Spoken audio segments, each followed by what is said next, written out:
Ever since Facebook expanded their monetization service to many countries, there has been a pandemic of crappy content on Facebook. In this video, I'm going to show you how to filter them out. To do that, open your Facebook app, navigate to your settings.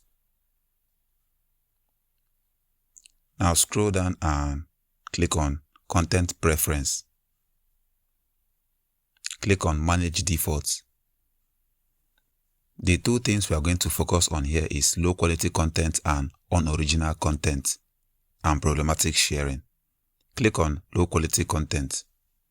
These are things like clickbait and the crappy content which you see on your timeline. So what you have to do here is to click on Show Less. Click on Save. As you can see right here, it says low quality video that may loop or have image instead of video. Potential spam, like accounts that may be fake clickbait, which may exaggerate details or withhold information. So these are the low quality crappy content which you see on your timeline often. If you don't want to see them always, you click on Show Less. Now the second one is unoriginal content and problematic sharing. Click on it.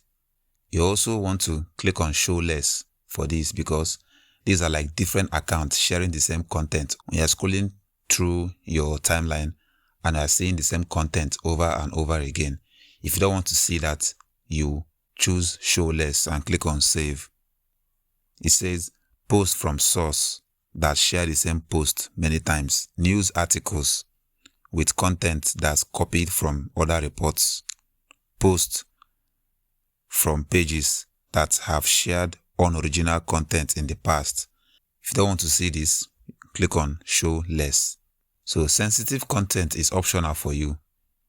These are content that involves graphic or violent content. So these are up to you. If you want to leave it at default, it's up to you.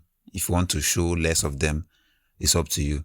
So, but these two major things are what will make you see less of crappy content. So that's how you filter out the useless crappy content on Facebook. That's all for this video. See you guys in the next one.